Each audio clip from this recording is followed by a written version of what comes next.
ได้เวลาพาจิตกลับบ้านขอเจริญพรกับพวกเราทั้งหลายที่เป็นชาว MRP พระอาจารย์มีความรู้สึกยินดีและมีความสุขยิ่งที่ได้มาพบพวกเราอีกช่วงเวลาสั้นๆที่เราอยู่ด้วยกันทุกๆครั้งอยากให้พวกเราฟังพิจารณาแล้วนำไปปฏิบัติเพราะว่าไม่มีใครรู้วันตายไม่มีใครรู้วันสิ้นสุดของการเดินทางของแต่ละชีวิตได้วันนี้มีพระอาจารย์และมีพวกเราเหตุการณ์ที่เราทำนี้เรียกว่าการถ่ายทอดธรรมของพระพุทธเจ้าก็ยังมีอยู่แต่เมื่อไหร่ฝ่ายหนึ่งฝ่ายใดต้องจากกันวันนั้นก็หมดเวลาของการอยู่ร่วมกันใช้เวลาช่วงสั้นนี้ให้อยู่ด้วยกันได้แบบผู้มีสติตามหลัก MRP พาจิตกลับบ้านทุกๆวันพวกเราสังเกตไหมว่าจิตของเรานั้นเหนื่อยมากและต้องคุยกับสองเสียงอยู่ตลอดเวลา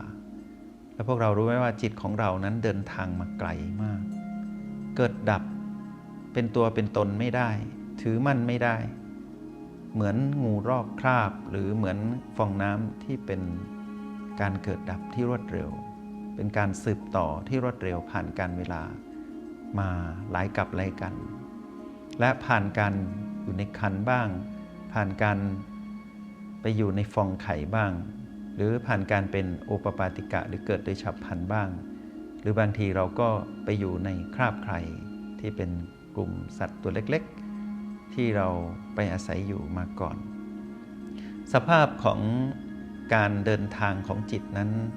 เดินทางมาอย่างยาวนานและชาติปัจจุบันที่พวกเรามาเกิดเราได้เกิดมาเป็นมนุษย์อยู่ในครรภ์ของแม่ที่รักเราและเมตตาเราให้เราเกิดมาเป็นมนุษย์แบบที่ยังมีองค์คาพยพหรือองค์ประกอบความเป็นมนุษย์ได้แม้นจะแตกต่างกันบ้างไปตามกฎแห่งกรรมแต่เราทั้งหมดก็ถูกเรียกว่ามนุษย์เหมือนกันสภาพของจิตที่มาอาศัยอยู่ในครรภ์ของแม่ที่พ่อและแม่แบ่งก้อนธาตุให้พวกเราแล้วจนคลอดออกมาเป็นทารกจนเป็นเราปัจจุบันที่กำลังเรียนรู้ชีวิตตามความเป็นจริงจิตตรงนี้แหละที่เปลี่ยนแปลงอย่างรวดเร็วตามสภาพของความเปลี่ยนแปลงของชีวิตหรือขันธ์ห้าที่เกิดดับอย่างรวดเร็วเช่นเดียวกันเมื่อชีวิตและจิตวิญญาณที่มาครองชีวิตนี้มีความเปลี่ยนแปลงและเกิดดับอย่างรวดเร็ววันหนึ่งพวกเราถึงต้องยุ่งและวุ่นวายอยู่กับหลายเรื่องราวเพราะมันมีเรื่องกฎแห่งกรรมเข้ามาเกี่ยวข้องด้วยและกฎแห่งกรรมก็เปลี่ยนแปลงอย่างรวดเร็วเหมือนกันมีสองเสียงคุยกับเราและบางครั้งเราก็อยู่กับสองเสียงนี้แบบสับสนและก็เหนื่อยจิตวิญญาณต้องฟังสองเสียงเสียงหนึ่งเป็นเสียงของแม่คือสติจะคอยเตือนเราให้อยู่กับสิ่งที่ถูกต้องและอยู่กับปัจจุบันและให้เดินตามทางที่งดงามสมควรกับความหมายของการมีชีวิตของความเป็นมนุษย์คือแม่จะคอยเตือนให้เราเป็นมนุษย์ที่ถูกต้องตามคันลองครองธรรมและให้อยู่กับปัจจุบันแต่ก็ชอบมีอีกเสียงหนึ่งมากระซิบและคอยเตือนและมีพลังมากเสียงนั้นเรียกว่าเสียงของมารหรือเสียงของตัณหาเสียงของมารนั้นจะกระซิบให้อยู่กับปัจจุบันไม่ได้และจะชวนเราไปเที่ยวอดีตและอนาคตแล้วก็ทำสิ่งที่ผิดได้ง่ายๆเป็นผู้มีอารมณ์ร้ายและเป็นผู้ที่มีอารมณ์ของความโลภความโกรธความหลงที่เป็นอารมณ์ของจิตที่ถูกกระซิบด้วยเสียงของมารเดี๋ยวก็เสียงของแม่มาพูดกับเราเดี๋ยวก็มีเสียงของมารมาพูดกับเราหลายขณะมากและหลายเหตุการณ์ในชีวิตประจำวันพวกเราต้องเลือกที่จะฟังสองเสียงนี้ให้ได้ให้ชัดเจนทีนี้ถามว่าแล้วเสียงไหนและเมื่อไหร่ที่เสียงนั้นเกิดขึ้นเราควรเชื่อและเราควรทำตามคำตอบก็คือถ้าเราหมั่นพาจิตกลับบ้านมารู้ปัจจุบันขณะเราจะรู้ว่าเราเลือกอยู่กับเสียงของแม่แต่ถ้าเมื่อไหร่ที่เราพาจิตกลับบ้านไม่ได้แล้วจิตเราหวนประวัติไปนึกถึงเรื่องของอดีตและกังวลกับอนาคตมากเกินไป ก็แปลว่าเราอยู่กับเสียงกระซิบของมารเมื่อเราอยู่กับมารเราก็เสียความเป็นคนหรือเสียความเป็นมนุษย์ไปโลภโกรธหลงก็พอกพูนจิตของเราไปตามเสียงกระซิบของมารคือตัณหาเพราะตัณหาเขามีหน้าที่ของเขาแบบนั้นคือทำให้เราหมดคุณค่าของความเป็นมนุษย์ลงไปทุกทีแต่ถ้าเมื่อไรเราพาจิตกลับบ้านมารู้สึกถึงลมหายใจพัดเข้าออกที่บ้านของจิตเราก็จะรู้ว่าเราอยู่กับแม่และเราปลอดภัยจากมารเมื่อเราเข้าบ้านพาจิตกลับบ้านได้สติคือแม่จิตคือลูก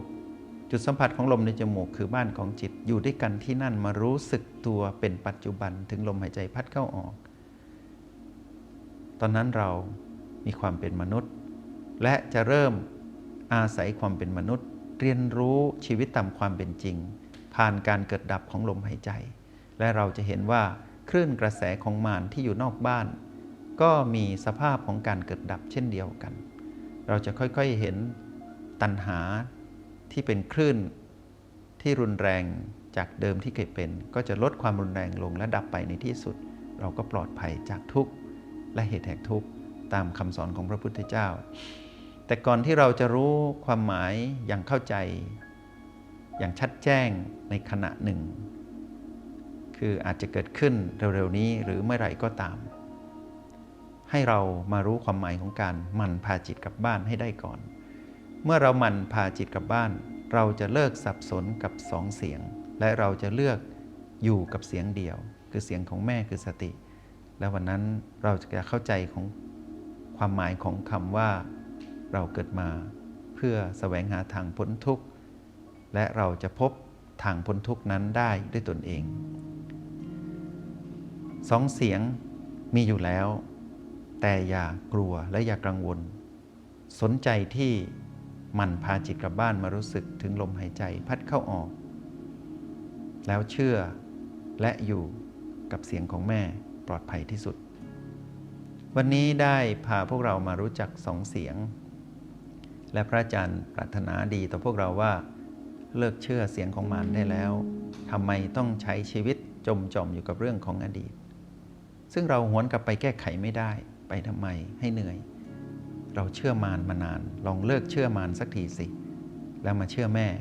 พาจิตกลับมาที่บ้านมาอยู่กับปัจจุบันได้แล้วหรือบางทีเรากังวลกับอนาคตที่ยังมาไม่ถึงเราก็เสียรู้มารอีกแล้วมารพาเราไปกังวลกับอนาคตเอาในเมื่ออนาคตยังไม่มีอยู่จริงณปัจจุบันทำไมเราต้องกังวลกับมันเชื่อมารมานานเลิกเชื่อมารได้แล้วกลับมาหาแม่มาอยู่ที่บ้านมาอยู่กับปัจจุบันมาอยู่กับความเป็นจริงดีกว่าที่บ้านปลอดภัยนอกบ้านไม่ปลอดภัยจนกว่าเราจะเรียนรู้อย่างเข้าใจต่อให้วันหนึ่งมารชวนเราออกนอกบ้านแต่วันนั้นเราได้เข้าใจความหมายของคำว่าปัจจุบันแล้วเราก็ไม่ต้องกลัวเกรงอีกต่อไปเราจะไปและเราจะกลับอย่างรวดเร็วและในที่สุดเราก็จะเข้าใจความหมายของคำว่าไม่จำเป็นต้องไปอดีตและไม่จำเป็นต้องไปอนาคตหรอกอยู่กับปัจจุบันก็รู้ตามความเป็นจริงไปให้เหนื่อยทำไมเสียงกระซิบของมารพวกเราคุ้นเคยเพราะหลายกับหลายกันแล้วที่จิตดวงนี้ผ่านการเดินทางแล้วถูกมารกระซิบเราต้องเวียนว่ายตายเกิดแล้วเหนื่อยหนักอยู่ทุกภพทุกชาติแม้ในชาติปัจจุบันกว่าพวกเราจะมาพบการพาจิตกลับบ้านมาอยู่กับปัจจุบันได้เราเหนื่อยแค่ไหนเมื่อเราพบกันแล้วพระอาจารย์อยากให้พวกเราใช้เวลาที่เหลือทั้งหมดของชีวิตมาอยู่กับบ้านมาอยู่กับปัจจุบันขณะให้พ้นจากมารเสียทีขอให้พวกเราได้พบกับความสำเร็จในการอยู่กับแม่ขอเจริญพร